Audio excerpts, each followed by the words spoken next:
ترامب بيقول للسعودية أنا عايز تريليون دولار وجهزوا نفسكم عشان تخفضوا سعر النفط العالمي، وده بالأمر. وابن سلمان شكله كده ما عندوش مانع.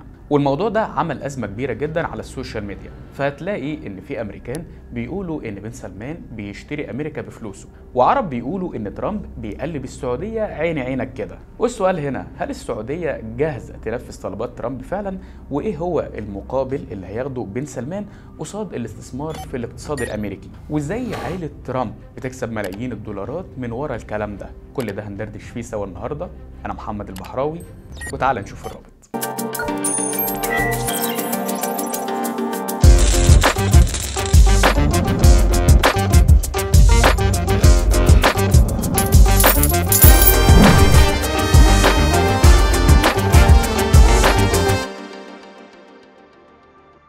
تصريحات ترامب المجنونة مستمرة وما بتخلصش، ودلوقتي جه الدور على السعودية. ترامب كان قاعد عمال يوقع قرارات تنفيذية، وفجأة جاله سؤال من واحد من الصحفيين: سيادة الرئيس، ايه أول دولة ناوي تزورها؟ هل هتزور السعودية مرة تانية زي ما عملت في فترتك الأولى؟ هنا بقى رد عليه ترامب وقال له ما عنديش مشكلة، هما في الفترة الأولى اشتروا مننا ب 500 مليار دولار، لو وصلوها بقى ل 600 مليار هروح أزورهم. ورجع بعدها بقى ترامب في مؤتمر دافوس وقال خلينا نزود المبلغ ده شويه ونوصله لتريليون دولار، ووصف ولي العهد السعودي محمد بن سلمان بانه شخص رائع، وان البلدين هيحققوا تبادل للاستثمارات وهيحققوا مكاسب كبيره جدا. وعلى فكره بقى هو ما اكتفاش بكده وطلب حاجه غريبه جدا من السعوديه، وهو تخفيض اسعار النفط العالمي. مبرر ترامب بقى للطلب ده هو وقف الحرب الروسيه الاوكرانيه.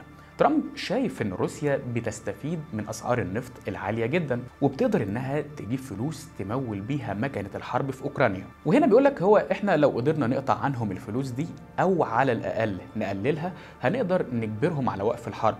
وطبعا ده كلام جميل وكل حاجة، لكنه جاي على السعودية بخسارة. وهنا خلينا افهمك واحدة واحدة. اقتصاد السعودية زي ما هو معروف هو اقتصاد نفطي بالدرجة الأولى، و60% من إيراداته المالية جاية من النفط. بل إن أفضل سنة حقق فيها الاقتصاد السعودي نمو في التاريخ الحديث كانت في سنة 2022 عشان الحرب الروسية الأوكرانية اللي اشتعلت وعلت أسعار البترول، وده كان بعد الغزو الروسي، واللي وصل النمو السعودي وقتها ل 8.7%. ده غير بقى إن الاقتصاد السعودي حاليا مش ناقص أصلا وبيعاني من تباطؤ في النمو. والبنك الدولي مخفض توقعاته لنمو الاقتصاد السعودي في 2025 ل 3.3% بعد ما كان متوقع إنها هتوصل ل 4.4%.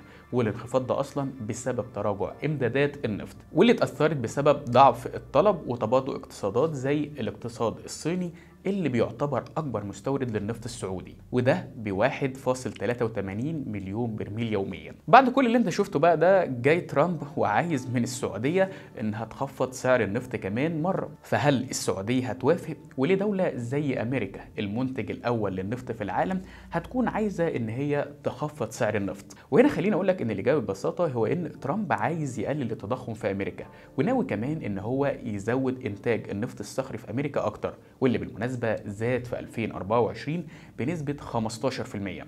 والمرة يضعف دولة زي روسيا في الطريق، وده زي ما شرحت لك من شوية. طيب هل هتوافق السعودية على طلب ترامب؟ هنا خليني أقول لك إن موقف السعودية حاليا صعب جدا، لأن المملكة عايزة تنفذ المشاريع الضخمة بتاعة رؤية 2030، ومحتاجة سعر برميل النفط يقرب من $100، وده عشان تقدر تغطي الفجوة التمويلية بين المشاريع دي، وده بحسب تقرير صندوق النقد الدولي. ولو استمرت أسعار النفط الحالية زي ما هي كده عند $71، فعائدات النفط السعودي هتقل حوالي 5%. فما بالك بقى لو اتخفضت كمان تاني مرة؟ ده غير ان حاليا اصلا في فائض في السوق، وده بسبب انتاج دولة زي العراق والتجاوز حصته من الانتاج اللي متفق عليها مع دول الأوبك. وعشان كده فهتلاقي ان البنوك السعودية بدأت تقترض وتستدين في الفترة الأخيرة بقوة، لدرجة ان الدين العام السعودي سجل 319.7 مليار دولار في عام 2024 بزيادة 14% عن سنة 2023.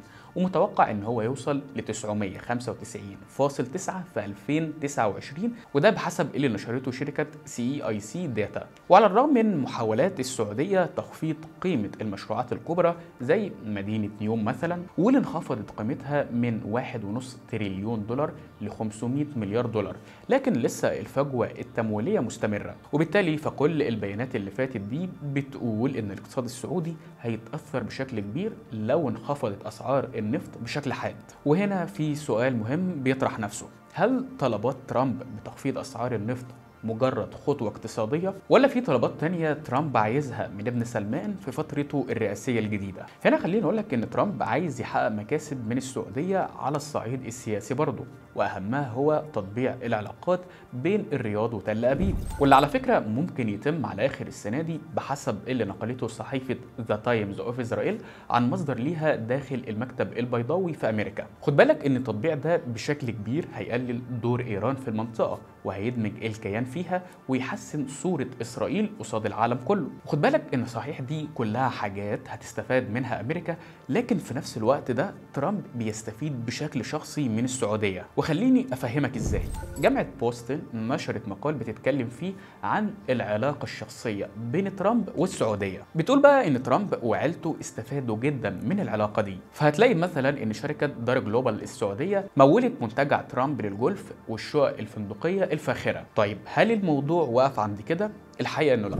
منتجع ترامب في ابريل الجاي هيستضيف بطوله لايف جولف، واللي بيمولها صندوق الاستثمار السعودي، وده هيدخل لترامب مكاسب بملايين الدولارات بحسب اللي نشرته وكاله بلومبرج. وعلى فكره مش بس ترامب اللي بيستفيد زي ما قلت لك، جامعه بوسطن بتقول ان صندوق الثروه السياديه السعودي استثمر اكتر من 2 مليار دولار في شركه افينتي بارتنرز، واللي اسسها جاريد كوشنر جوز بنت ترامب. وهنا هنسال سؤال بقى، يعني امريكا هتستفيد واسرائيل هتستفيد بالتطبيع، وترامب وعيلته هم كمان هيطلعوا كسبانين. طيب السعوديه بقى هتطلع بايه من كل ده؟ هنا خليني اقول لك ان صحيفه بوليتيكو الامريكيه نشرت مقال بتقول فيه ان من بدايه العلاقات بين السعوديه وامريكا سنه 1945 مفيش رئيس خلى امريكا تخضع بالشكل ده للسعوديه غير طبعا ترامب. وبتقول بوليتيكو ان صحيح السعوديه دفعت لامريكا مليارات الدولارات، ولكنها قصاد ده خدت من امريكا زي ما تقول كده شيك على بياض